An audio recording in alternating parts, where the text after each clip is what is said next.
Hello,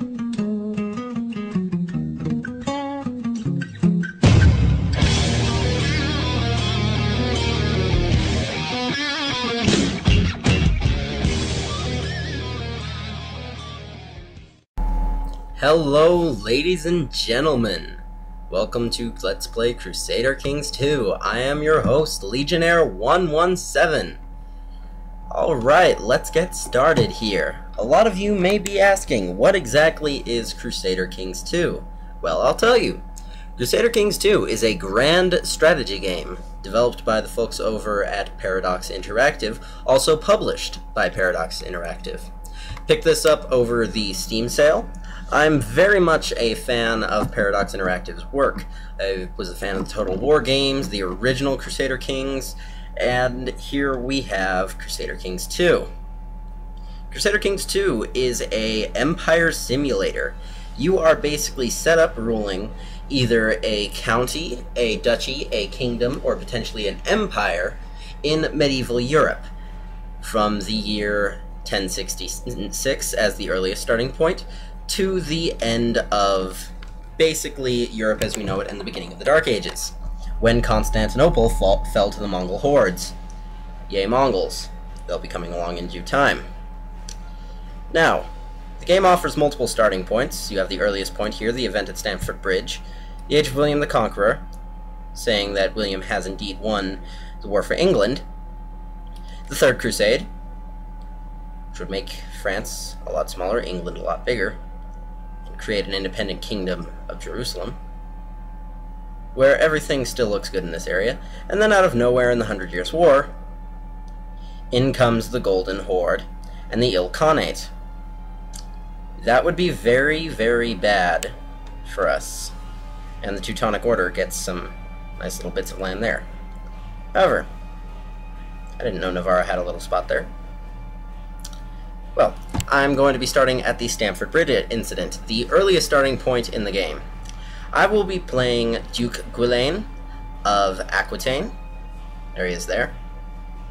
Not the most difficult character. He is a duke under the King of France.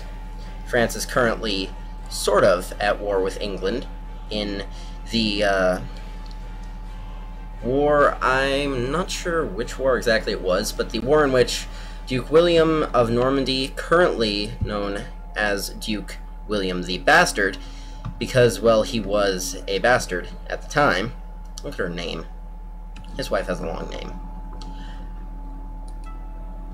But, regardless, we are starting here as Duke Guilain of Aquitaine. Let's get going.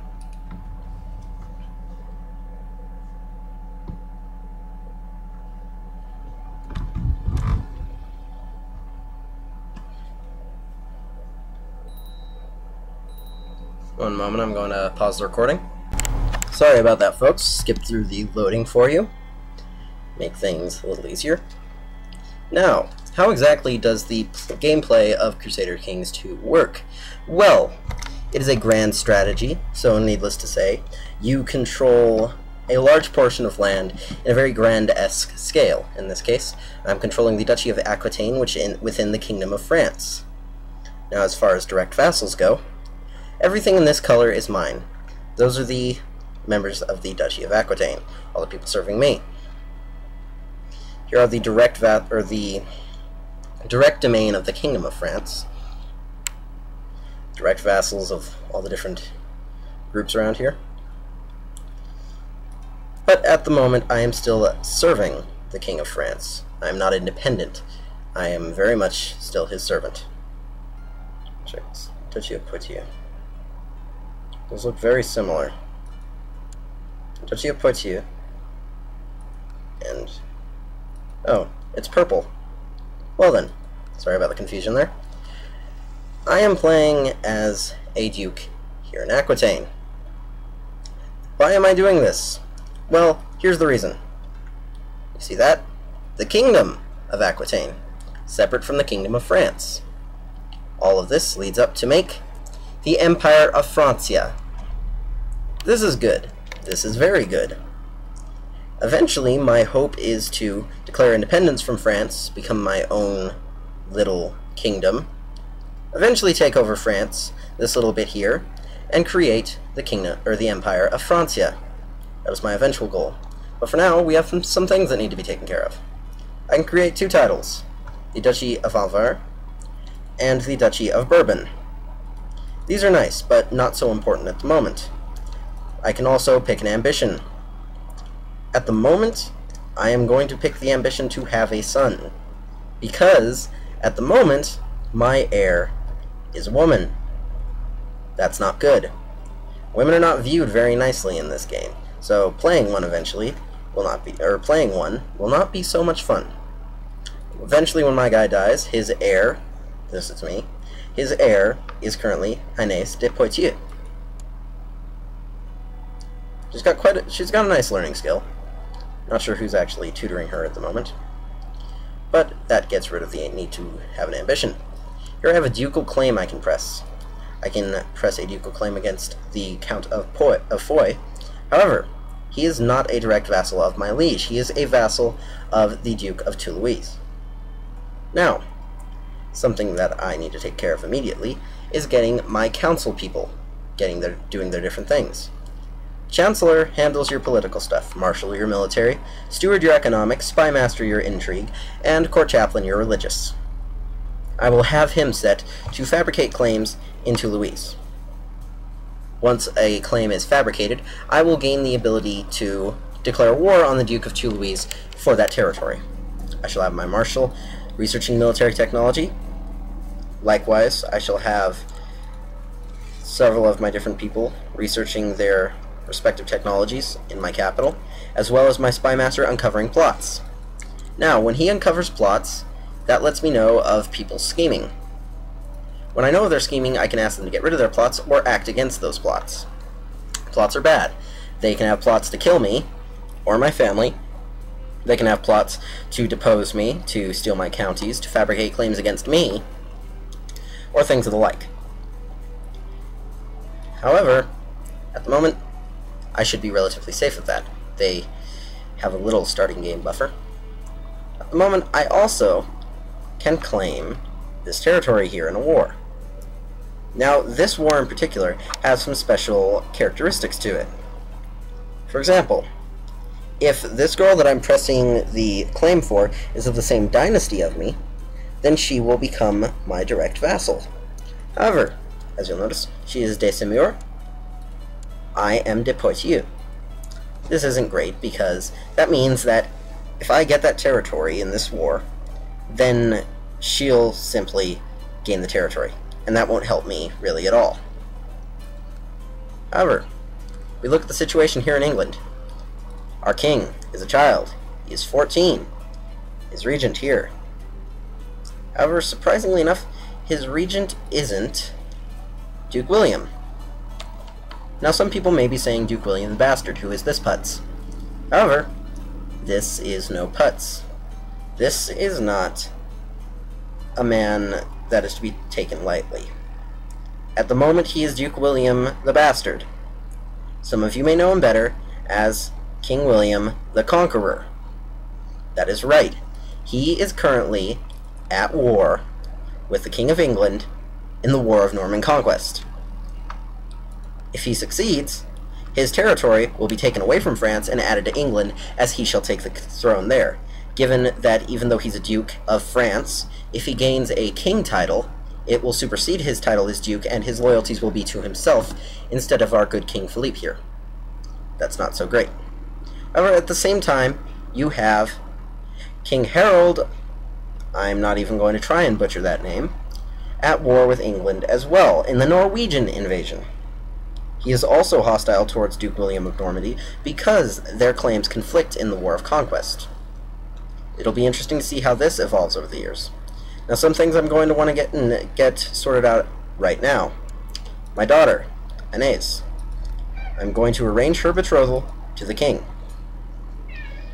Because of the fact that he is a child and my daughter is a child, and the fact that she is my daughter, she is a very close blood relative, that means that children born to the couple will not be considered matrilineal marriage.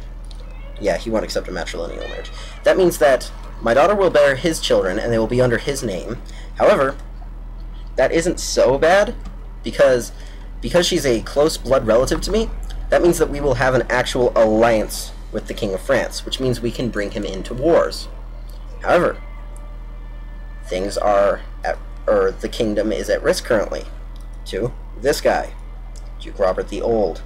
He does not have a very high opinion of our king because of the fact that he is a claimant to the Kingdom of France, which means that he has the ability to declare himself King of France because of the fact that his dad, or yes, his father, was at one point King of France. His father, this is a simpler way of explaining it. He is the brother of the former King of France, King Henry. Of course, King Henry bore his own son, Philippe. Philippe here. Philippe is 14. He will come of age in 2 years. He was born first of the year. That's interesting. He has these different traits. These traits are important because they determine different attributes and how they affect your statistics. So go to myself for this example. I have these stats. I have excellent intrigue. These handle your different abilities. Your diplomacy, your martial ability, stewardship, intrigue, oh yes, and learning. Now if you look here, I am a flamboyant schemer. I am cynical, just, diligent, and paranoid, most of which contribute to my intrigue ability. I am married to Mathieu. She is Norman. That's interesting. She doesn't have any direct family. However, she traced the lineage of my character, Manny Duke Guillem's, all the way back to the King of Aquitaine, back when Aquitaine was still a kingdom. Oh, how I miss the days of Aquitaine being a kingdom. It was ruled back in the old days by the House Carlig, under the, I believe that's the Holy Roman Empire. However, gradually the title was lost. Then House de Poitiers took it up. Then it went back to Carlig for a little bit. At the moment, there is no holder of the Kingdom of Aquitaine. The kingdom does not exist. It, however, if it is formed, it will become separate from the Kingdom of France. That's my ultimate goal. Now, I've gotten myself basically set up, except for one slight thing. Here you have the actual cities, the capitals of your individual counties. I have 3 capitals, 3 counties. I can own 7, and they will be under my domain.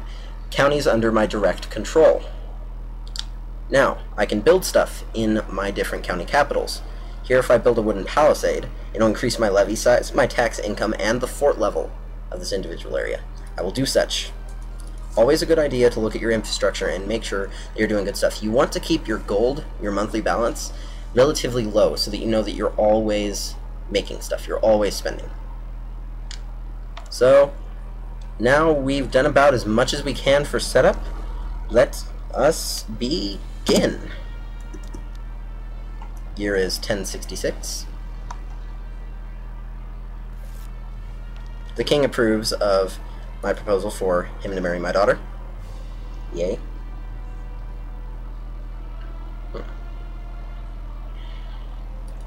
Now, take a look at my wife for a moment. She is lustful. This is good, because even though she's 32, she's a bit old. I may want to, at some point soon, look to either divorce her or have her killed so that I can pick up a younger wife and hopefully produce a son. Also take a look at the laws in the Duchy of Aquitaine. My succession is, my sister's the Kaiserin. That's nice.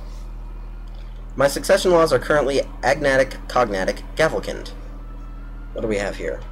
My liege's chancellor has been looking at my wife, Duchess Mathieu, with lust in his eyes. I need to tell my liege, King Philippe I, and ask him to something about this before anything happens. Wow, Paradox. Wow. I'm going to college currently to become an English major, and I've got to say, I am not impressed. I am disappointed. Jeez. I shall, of course, complain to my liege about his behavior. He dismissed my concerns. How dare he? He's dismissed my concerns. He claims Chancellor would never look at anyone in an inappropriate manner, and would not listen to me as I tried to convince him about the Chancellor's guilt. But I saw him do it. My lord. This is going to be interesting. I'd eventually like to switch the laws to primogeniture. That means that the oldest wins. At the moment, Gavelkind is not so nice, because that means that my lands, my domain, will be split up amongst my sons. What do we have here? My duke, the more I study the Waldesian... Oh, boy. The more I study the Waldesian religion, the more I feel compelled to embrace it, show you the wisdom that lies in these texts. So, my chaplain is a heretic. Arrest him. Good lord. Yes, I have an open council position. The year has passed. Now, something that's going to be very important in this game. Religion. As you can see, this is all Catholic. Yay, Catholicism. There are the four main religions in this are Catholicism, the Orthodox religion, the Shia and Sunni faiths. Then you have these. Monophysite. Monophysism is a heresy of Orthodox. Remuva, Solomensko, Tengri, those are all, and Norse, all pagan. Now, here's the center of Catholicism. Rome, under the Pope. Pope Alexander II is our current incumbent Pope. They... leading troops in Rome. Who are they at war with? Oh. Oh, the Arabs are trying to take Sardinia. But, at the moment, Catholicism is still the ruling power. My court chaplain tried to become a heretic. He tried to turn me into a member of the Waldesian heresy. That would be bad. People do not like you if you're a heretic, and you lose quite a bit of stuff if you're a heretic. However, I am sort of asking myself for this, because as I have him researching cultural technology, that increases his risk of heresy by a very large margin. However, at the moment, I still have 3 people that can gain the title, so I'm good to keep wasting them. Oh boy, that's gonna bite me in the butt pretty soon. The moment I'm going to change my technology researches. Prior experience is telling me what I've seen as the better things to choose. What do we got going on up here? Let me see. The Prince Bishop of Reims. Oh, so... Ah, the Duke of Champagne is currently at war with the Duke of Reims, or the Count of Reims, Prince Bishop of Reims. It's the same difference in his title, really. In an attempt to take that and add it to his title. Under direct vassals, you'll find that I have a good chunk here. Toulouse has a little bit there. I'm going to look to gobble up Toulouse and add that to my wall, have them hanging there. But that will come in time. We can go all across, see what's going on. Britannians are going at war with the Pomeranians. Wow, so Brittany is trying to take Pomerania. Oh, pardon. The Holy Roman Empire is trying to take Pomerania. So, here we have Kaiser Heinrich the Fourth of the Holy Roman Empire. I believe, is that, I thought my sister was, like... Oh, my sister is the old Kaiser N. Ah, so that's why they're not my allies. That sucks. Oh well. So it looks like the Holy Roman Empire is trying to gobble up Pomerania. That's not very nice. I don't have any allies at the moment, which means there's not many people I can call into war to help me. However, once the King of France takes the throne, when he comes to the ripe age of 16, beginning of next year, then I will accept the marriage between he and my daughter, and we will have a nice, strong allegiance. Mayor of Blaye claims that he would be a better court chaplain than my current bishop. What is your learning ability? Okay, what's your learning ability? Yes, you would be better. Plus you're celibate. You're never going to produce me kids. Why are you here? Sorry about that. So, instead of having you idle, I'm going to send you to research cultural technology. Do well. See, he even has a nicer beard than the old guy. I approve. Just letting things flow at the moment. To eventually get that claim on Toulouse. The war up here is in an interesting manner. Checking out. Okay, the French are winning. One moment, pause. The French are winning the war by 9%. However, the Norwegians are losing it by 32%. The Norwegians are getting stomped. So this is an interesting situation up here. Now, I knew this would happen. Our little friend, Duke Robert here, who I mentioned earlier, had a claim to the Kingdom of France, has decided to push it. So he's trying to dethrone Philippe so that he can become King of France. I don't want that to happen. I just formed an alliance with Philippe, or what will eventually come to fruition as an alliance, so I don't want him to take the throne.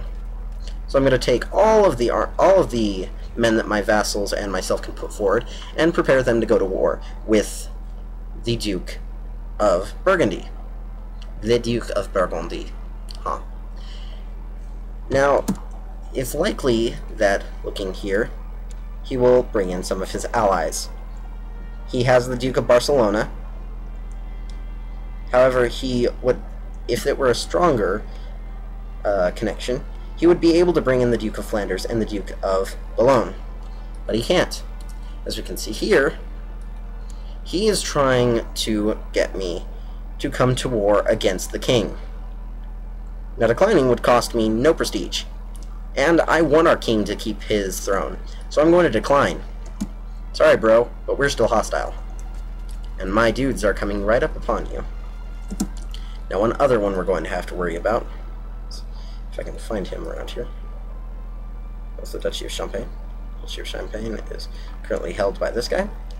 He has a relatively negative opinion of... no, he has a pretty decent opinion of our Lord. There have been other times that I've seen the Duke of Champagne go in support of the Duke of Burgundy. But it's good to see that it's just Burgundy himself. It's just Robert.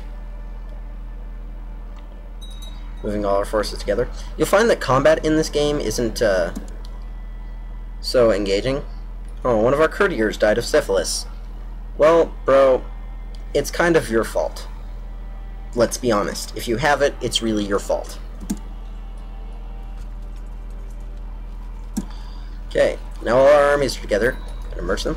Move across the river. Aww. They ran away.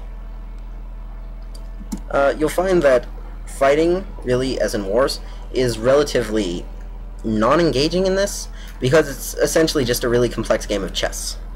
I moved my pieces to here, moved them across, and I'm now sieging this territory. If I move them here in time to catch them, they would then be fighting them, but we wouldn't actually get to see any fighting. It would just be two of these little figures fighting on screen, like these guys do.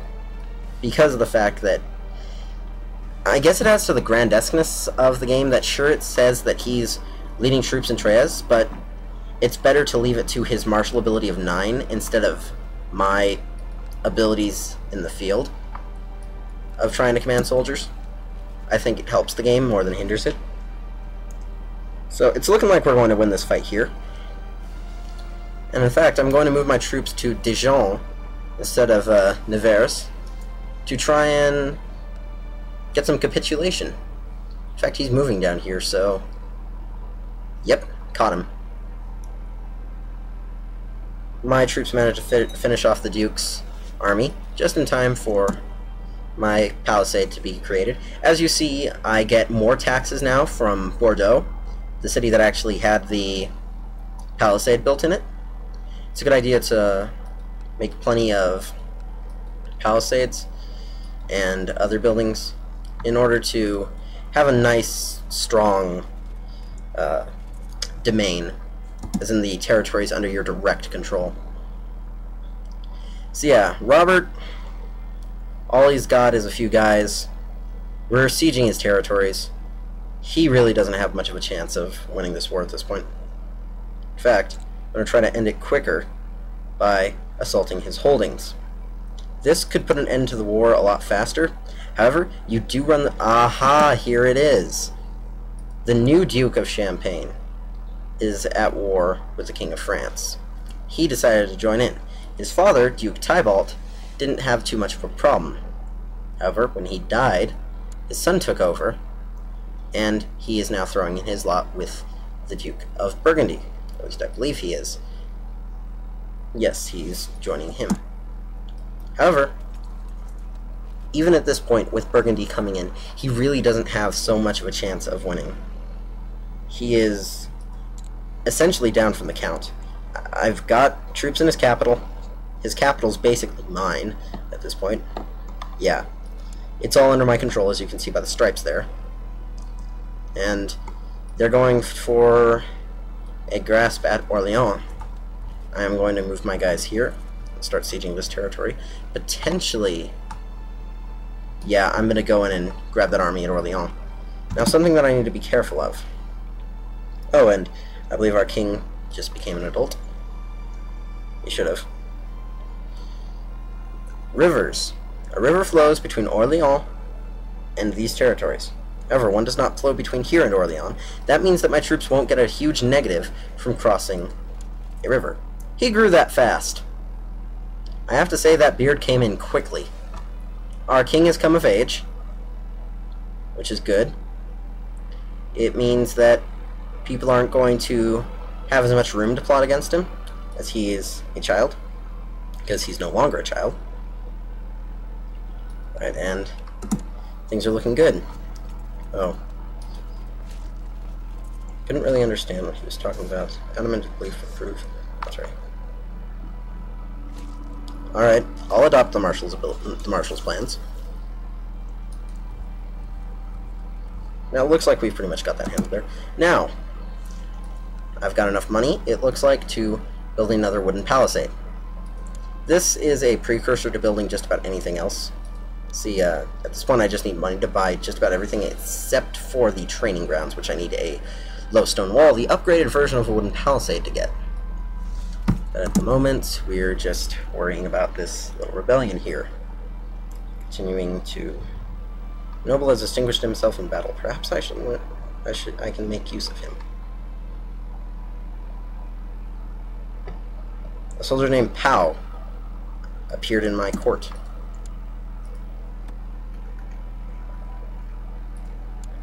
Pau de l'Escar. Good martial ability. You eventually see himself as being marshal. He's the only member of his family. Wow. House de l'Escar. We'll see where they go. They could go places. See if... Yes. Aha! Shouldn't have brought them up. Lowering all my dudes. We have won the war. So it says here, Duke Robert the Old accepted King Philippe of France's peace offer. So, that means that he is still king, and Duke Robert the Old is now in prison. Which means that he's even more likely to die soon. He's also a kinslayer, so that's not good. Yes, we won the war. All is well. Let's see. Have I gotten a claim yet? I do not have a claim yet. Looking to get the territory of Toulouse, and eventually expand the territory of the Duchy of Aquitaine to become the glorious Kingdom of Aquitaine, and eventually the Empire of Francia. But all that shall come in the future. I'm going to end the episode for today. So, everybody remember to subscribe, like the video, and let me know what you think in the comments below.